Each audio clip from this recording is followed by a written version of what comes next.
귀한 찬양 감사합니다. 오늘은 2026년 맥주감사주일로 하나님 앞에 예배를 드립니다.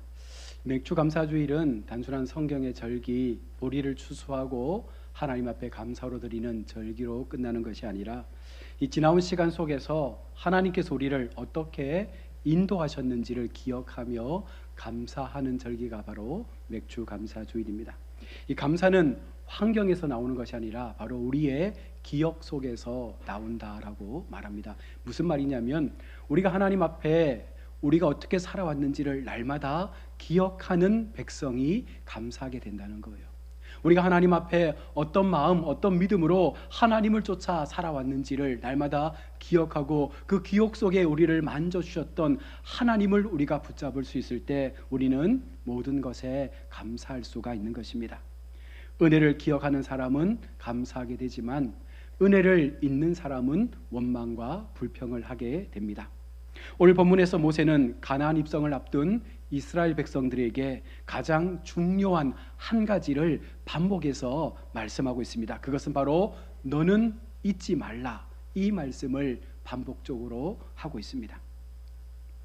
신명기 8장은 하나님의 백성이 왜 감사해야 하는지, 무엇을 감사해야 되는지, 또 어떻게 감사해야 하는지를 우리에게 교훈하고 있는 말씀이기도 합니다. 먼저 하나님은 광야의 시간을 통해서 우리를 훈련하셨다라고 그렇게 성경은 말씀합니다. 모세는 먼저 이스라엘에 지난 40년의 광야 생활을 회상해 보라, 그렇게 말씀을 하고 있습니다. 1절로 5절에 내 하나님 여호와께서 이 40년 동안에 너로 이 광야의 길을 걷게 하신 것을 기억하라라는 이 말씀을 줍니다. 여러분, 여기서 기억한다는 말씀은 단순히 그냥 생각해보라, 과거를 되짚어보라, 그런 의미가 아닙니다. 이 말씀은 하나님의 뜻을 깨닫고 어떻게 하나님께서 그 40년의 시간들을 우리와 함께 했는지를 기억하며 그것에 감사할 것을 말씀하고 있는 것입니다. 우리는 광야를 실패라 생각합니다. 광야를 아픔이라 말하고 광야를 희망이 없는 그와 같은 척박한 땅이라 그렇게 우리는 고백합니다. 그러나 하나님은 광야를 믿음을 준비하는 학교라고, 광야 학교라고 그렇게 우리에게 말씀하는 것입니다. 광야를 통해서 우리가 더 하나님 앞에 나아갈 수 있는 길을 만들어 주시고, 이 광야를 통해서 우리의 믿음이 얼마나 하나님 앞에 큰 힘이 되는지를 깨달을 수 있도록, 그렇게 이 광야의 시간 속에서 어떻게 하나님께서 우리를 붙잡고 계시는지를 배우고 익히는 시간을 그렇게 만들어 가도록 하나님은 광야를 우리 모두에게도 허락해 두신 것입니다. 우리 잘 알고 있는 것처럼 요셉은 감옥에서 시간을 보냈습니다. 언뜻 보면 요셉의 감옥 생활은 실패처럼 보여집니다. 그러나 하나님은 요셉을 이 광야의 시간을 통해서, 이 감옥에서의 시간을 통해서 총리가 되는 훈련의 장소로 요셉을 다듬어 간 것입니다. 모세에게 미디안 광야는 지도자의 과정을 만드는 수순이었습니다. 미디안 광야에서 40년간 양을 치며 장인의 그늘 아래 머물면서 철저하게 자신을 비웠던, 애굽의 왕자로서의 그 직분을 비우고 오직 하나님 앞에 쓰임받을 준비를 하고 있었던 그 미디안의 40년의 시간이 있었기에 바로 모세가 이스라엘 백성을 출애굽할 수가 있었던 것입니다. 다윗에게 도망자의 시간은 왕의 시간을 준비했던 기간이었습니다. 사울에게 쫓기며 이 모양 저 모양 힘든 시간들을 보냈지만 그 시간들을 묵묵히 견뎌냈기에 하나님은 다윗을 이스라엘의 왕으로 세운 것입니다. 우리 역시 지난 6개월을 돌아보면 강야와 같은 시간이었을지 모릅니다. 경제적 어려움, 건강적인 문제들도 분명히 있었습니다. 자녀의 문제, 인간관계의 아픔들, 사회의 어려움들. 그러나 하나님은 우리를 버리신 것이 아니라 훈련시키고 있다라는 사실을 우리는 분명 기억해야 합니다. 왜 강야를 허락하셨습니까? 오늘 3절의 말씀 속에서 너를 낮추시며 너를 시험하사, 하나님은 광야의 시간을 우리에게 낮추기 위해서, 우리의 믿음이 정말 하나님 앞에 어떠한 믿음인지를 알아보기 위해서 그런 광야 여정들을 허락해 두신 것입니다. 하나님은 우리의 실력을 보기를 원하지 않습니다. 하나님은 우리의 실력이 얼마나 대단한지를 보는 것이 아니라 우리의 믿음이 어떠한지를 시험하기 위해서 이 광야의 시간을 우리 가운데 허락하신 것입니다. 우리 마음의 중심을 드러내기 위해서, 우리의 마음의 중심이 진실로 하나님 앞에 온전함으로 내비쳐지기를 바라는 마음으로 하나님은 우리에게도 이 광야의 40년을 허락하신 줄로 믿습니다. 우리는 풍족할 때보다 부족할 때 하나님을 더 찾습니다. 강할 때보다 약할 때 더 하나님 앞에 무릎을 꿇을 때가 많습니다. 사실 지나고 나면 우리는 이미 알고 있었습니다. 그때 그 고난이 나를 살렸구나. 그때 그 눈물이 나를 하나님 앞에 더 가까이 나아갈 수 있는 시간으로 우리를 하나님께서 붙들어 주셨구나. 결국 그 광야의 시간을 통해서 하나님은 우리를 더 하나님께로 가까이 나아갈 수 있는 은혜의 길로 열어주신 것입니다. 광야는 저주의 장소가 아니라 하나님의 은혜를 배우는 믿음의 장소요, 하나님의 역사가 나타나는 기적의 장소인 줄로 믿습니다. 이번 우리 공사 기간 동안도 많은 힘든 부분들이 물론 있었습니다. 공사업체가 지난주에는 대금을 더 올려달라고 이야기하면서 일방적으로 공사를 멈추었습니다. 마음 한켠에 어떻게 하지라는 마음도 있었고, 여기서 공사를 멈추면 나머지 공사는 어떻게 할까라는 그런 마음 가운데 두려움도 있었습니다. 그런데 또 강성일 장로님을 통해서 한문 장로님을 만나게 되고, 그 장로님이 또 다른 장로님 두 분을 소개해서 세 분의 장로님이 우리 교회 남은 공사의 일정을 마무리해 주고 있습니다. 아마 다음 주가 되면 2층 공사도 거의 마무리가 될 것으로 생각합니다. 하나님이 이렇듯 선한 믿음의 사람들을 통해서 우리가 이 어려움 속에서, 이 광야의 시간 속에서 어떻게 우리가 이 시간들을 버티느냐에 따라서 분명 하나님은 사람을 통해서든지 환경을 통해서든지 하나님의 길을 만들어 가실 줄로 믿습니다. 장로님들과 공사하면서 여러 가지 많은 이야기들을 나눴는데요, 이 장로님들이 몇 가지 간증을 제게 하시더라고요. 한문 장로님은 아들이 서울의 의대에 합격을 하고 이제 준비하던 중에 갑자기 진로를 바꾸어서 공사로 진로를 바꾸면서 공군사관학교에 들어가게 되었다고 합니다. 지금은 중령으로 복무하고 있는데, 그때 장로님의 마음 가운데 하나님께서 그때 힘든 상황 속에 있었는데 그럼에도 아들의 첫 학기 장학금 등록금을 만들어 주려고 돈을 모아놨다가 아들이 공사에 들어감을 감사하면서 그 모았던 등록금을 다 하나님 앞에 헌금했다. 그리고 나서 하나님께서 이렇게 나의 삶 가운데 모든 것을 은혜로 지켜주셨다라고 그렇게 고백을 했습니다. 그래서 옆에 있던 장로님이 또 이렇게 말하는 거예요. 자기 아들은 포항 공대를 졸업하고 지금은 카이스트에서 근무하고 있는데 하나님 앞에 믿음으로 살고 그 믿음의 시간들을 통해서 감사의 삶을 살았더니 모든 것이 너무나 은혜롭고 감사하다라고, 그러면서 우리 교회의 이런 상황을 통해서 교회 2층 그 도배를 하는데 한 200만 원 정도 든다고 해요. 그런데 장로님께서 100만 원에 모든 2층의 도배를 완료해 주시겠다라고 그렇게 말씀을 해 주셨습니다. 또 다른 한 분의 장로님은 어린 시절부터 너무나 가난하게 보내왔었고 청년이 되고 결혼을 하고 한 교회에서 섬기고 있었는데 그때 목사님께서 미국으로 청빙을 받아 가게 되셨다고 합니다. 그러면서 목사님께서 성도들을 불러 모아놓고 내가 미국으로 가게 되었으니 이제 각각 흩어져서 교회를 찾아 떠나라라고 말씀을 하신 거예요. 그때 목사님 마음에, 이 장로님 마음에 곰곰이 생각해보고 기도해봐도 내가 섬겼던 교회가 없어진다는 것이 너무나 마음을 부담스럽게 했다는 겁니다. 그래서 목사님을 찾아가서 교회를 흩지 마시고 제가 교회를 맡아서 일단 해보겠습니다 라고 하고 그 교회를 맡았다고 합니다. 개척 교회 상가에 그 월세를 주는 것이 부담되어져서 본인의 집 2층을 35평을 개조해서 자기가 직접 목수이기 때문에 집을 지어서 35평의 교회를 짓고 그곳에서 남은 성도들과 함께 교회의 어떤 그 이름을 지켰고 믿음을 지켰고 교회를 지켜내었다라고 말하면서 그때를 돌아보니 정말 그때가 하나님 앞에는 가장 큰 은혜의 때였다라고 이 장로님이 고백을 하시더라고요. 여러분, 우리가 아마 그런 시간들을 살고 있지 않겠습니까? 하나님께서 저와 여러분들의 시간들을 통해서 어쩌면 이렇게 우리가 어떻게 하나님 앞에 우리의 믿음을 나타내고 우리가 정말 하나님 앞에 믿음의 간증으로 내가 주님 앞에 이렇게 살기를 원했습니다라고 하는 그 마음들이 오늘도 이 광야의 시간을 통해서 우리 가운데 고백되어지기를 주님은 원하시는 줄로 믿습니다. 또한 하나님은 우리의 필요를 채우시는 분이심을 오늘 3절과 10절은 말씀합니다. 이스라엘 백성의 삶을 보십시오. 광야 40년은 참으로 광야의 팍팍한 시간이었습니다. 농사를 지을 수도 없습니다. 실컷 물을 마실 수도 없습니다.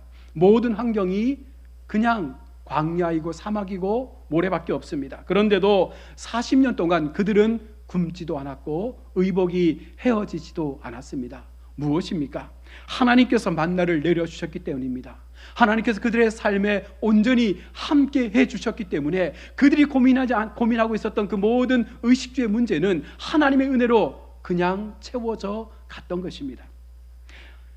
오늘 3절의 말씀을 보시면 사람이 떡으로만 사는 것이 아니요 여호와의 입에서 나오는 모든 말씀으로 사는 줄을 내가 알게 하려 하심이라.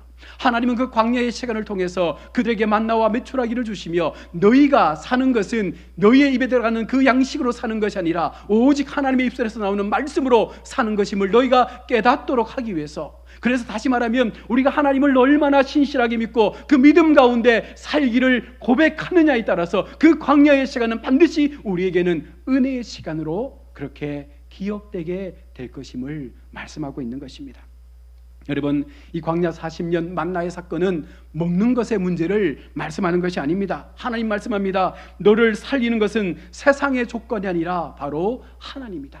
우리를 둘러싸고 있는 이 광야의 환경과 조건이 우리를 주장해가는 것이 아니라 바로 그 광야마저도 주장하시는 하나님의 강력한 손길이 우리의 믿음을 통하여 하나님 앞에 올려질 때 하나님은 그 광야마저도 우리에게는 은혜의 장소로 만들어가는 것입니다. 우리는 종종 이렇게 생각합니다. 돈이 있어야 행복하고 건강해야 은혜가 있고 사람이 주변에 많아야 잘 산 것이라 이야기합니다. 물론 그 모든 것들이 필요합니다. 그러나 성경은 분명하게 우리 가운데 말씀하고 있습니다. 너를 살리는 분은 하나님이시다. 여러분, 돈이 우리를 살리는 것이 아니라, 환경이 우리를 바꾸는 것이 아니라, 여러분 세상의 가치가 우리를 변화시키는 것이 아니라 오직 하나님께서 우리의 삶에 함께 하실 때 그 하나님의 놀라운 은혜와 그 믿음의 역사가 하나 되어질 때 우리의 삶은 분명 변화되어질 줄로 믿습니다. 여러분 생각해 보십시오. 지금까지 내가 살아온 것이 나의 힘이었습니까? 내가 지금까지 먹고 살며 여기까지 살아온 모든 걸음이 나의 힘으로 되어진 것처럼 여러분 믿으십니까? 지켜주신 것도 하나님이시요, 먹여주신 것도 하나님이시요, 보호하여 주신 것도 하나님이시요, 인도하신 것도 하나님이시요, 오늘 이 아침 눈을 떠서 이곳에서 하나님을 향하여 예배할 수 있는 건강 주신 것도 하나님의 은혜라는 사실을 여러분 분명 기억해야 합니다. 머리로 들어가는 심줄, 그 혈관 하나만 터져도 온 사지가 마비되는 것이 연약한 우리 육체의 모습입니다. 하나님께서 한 번만 우리의 길을 막으시면 아무것도 할 수 없는 것이 우리의 인생입니다. 그런 우리를 하나님 사랑하셔서 여기까지 지금까지 이렇게 하나님을 예배할 수 있는 은혜로운 자리로 불러주신 것, 여러분 이것이 은혜가 아니면 무엇이 은혜이겠습니까? 그래서 감사는 선택이 아니라 우리의 마음속에 있는 신앙의 고백이 진정한 하나님을 향한 감사가 되는 줄로 믿습니다. 장로님 한 분이 또 이렇게 말씀하시더라고요.